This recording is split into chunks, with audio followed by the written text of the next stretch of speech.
So up to now, I've read 21 books in 21 days. Can you believe it? I can't. I must be on a roll or something. Hello, everybody. Welcome to and welcome back to my channel, Book Time with Elvis, with me, Mark.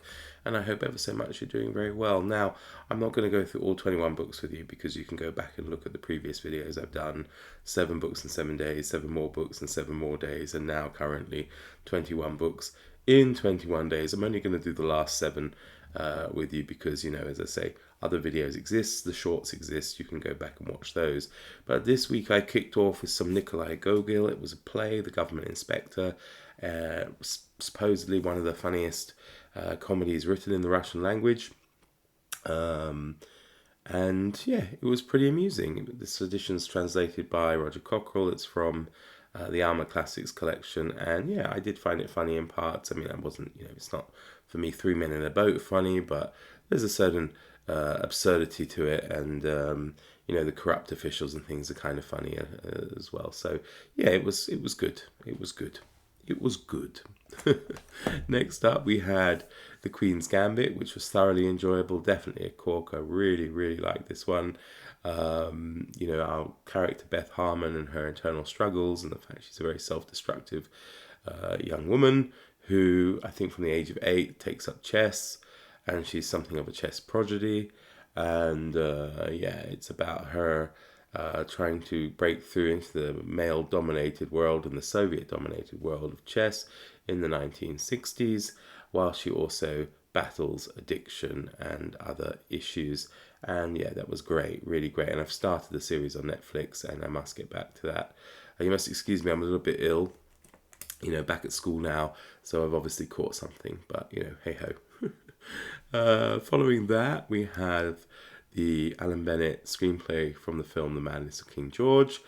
I think it's based off his play The Madness of George III, I think is what it was originally called. Great film, and the screenplay, of course, is exactly like the film. It is by default the words from the film, so I really enjoy the film, and I enjoyed the screenplay as well, especially as I can imagine the people in that, obviously saying the things that they say from the script.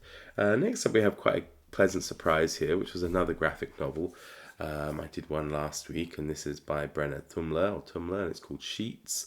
Follows Wendell the ghost here, and Margie, this young woman whose mother's passed away, and she has to kind of support her father and her little brother by keeping her mother's laundrette open, against the odds of this horrible, I don't know if he's a neighbor, but local businessman who's trying to take it over and turn it into some kind of 5-star yoga retreat or something. And this was, a real pleasant surprise, quite moving, and very enjoyable. It's part of a series, and I'm actually quite tempted probably to somehow continue it. So we'll see what happens with that. Now, sticking with younger people's works, I had a middle grade book up next.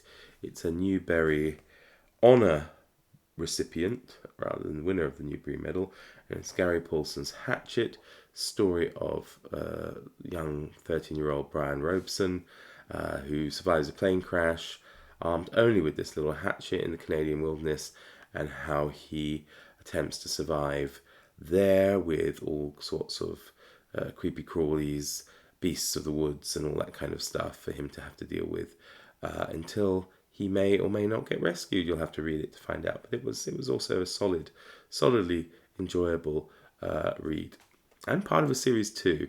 So yeah, I might be inclined to check out the other ones, perhaps. Perhaps I will.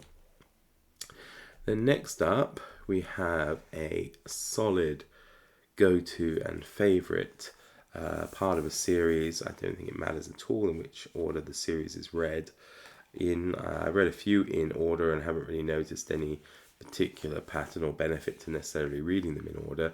And this was a Maigret. It's part of the Penguin Green spined crime and espionage classics. It's Night at the Crossroads by Georges Simenon and Chief Inspector Maigret. It has everything you want from a Maigret novel. Extremely enjoyable, very readable, and quite difficult to put down once you've started. But luckily, it isn't very long, so it fits very well with Shorty September. Before I move on to the final book, I should of course point out that Shorty September is an event where you're encouraged to read 30 books in 30 days. It was started by Past Storytime, a channel that's no longer with us. At least I don't think so. They weren't when the event started this year, but they were one of the original founders of it. And then Heather from Too Many Heathers, who is extant and still on BookTube, and I will leave her link below, and you should definitely check out her amazing Shorty September vlogs. Very amusing she is too. And then finally we have something a little bit different, a book I've had for a while and wasn't in my original pile of possibilities, but I came across it and thought it looks like it's a quick read, and I've always enjoyed some classic age of Hollywood or biographies, memoirs, that kind of stuff, and this is something I guess a bit similar to that, while not being strictly a memoir of an entire life. I suppose it's more vignettes in the period of this particular person's life, and it's called Every Frenchman Has One by Olivia de Havilland. Olivia de Havilland, of course, being Melanie Wilkes from Gone with the Wind, who had a very long life. She died in 2020 at the age of 104. This follows the part of her life where she moves to France in 1953. She's writing it sometime in the 60s, and she talks about the challenges that a young American, inverted commas, mother faces over there, because she moves there with her son shortly after the divorce from her first husband and prior to her marriage to the second husband, who happens to be French. I put American in inverted commas because she does very much go on about being American. Of course, she's a very mixed person in reality. She is British born in Tokyo, Japan, though. Her parents are both British. She did grow up in America, of course. And she, I think from the 50s, I think 1955, she ends up with French citizenship. So she's kind of an Anglo-American French actress, I suppose we can say, born in Japan though, so there's even another element to that which I've just mentioned. It's split up into different chapters, short chapters about various things she faces. There are definitely some funny moments in it. I was actually quite surprised by her sense of humour, because Melanie Wilkes is a bit of a wet week in the book Gone with the Wind as well as in the film, but yeah, she does have a good sense of humour. There's probably a few things people won't like about it now. I mean, it does have maybe some elements of political correctness. One person put on Goodreads that it smacks of white privilege, and that kind of nonsense annoys me, especially with things like this, because what do you expect? It's a very famous actress from the golden age of Hollywood who's a very rich woman who does all her shopping at the House of Dior. Obviously, it's going to smack a bit of privilege anyway, and she happens, of course, to be white.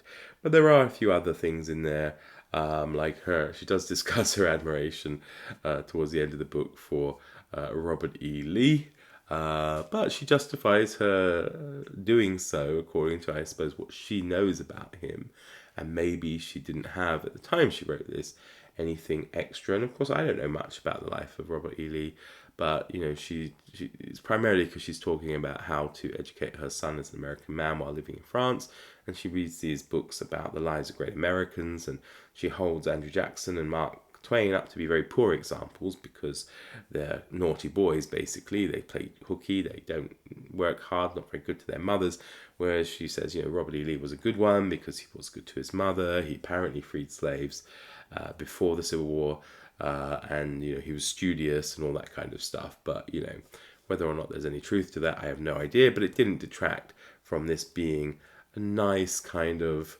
insight into the mind of a very famous Hollywood starlet living an expat life in Paris in the 1950s and 60s. So it's a short read. It's kind of a nice little addition. If you fancy something a bit different, give it a go. There will be some laughable moments in there. So thank you very much. That's it. That's my 7 more books that I've done for Shorty September, culminating in that total of 21 books in 21 days. Do take care, everybody. See you all again next time. All the best. Cheerio.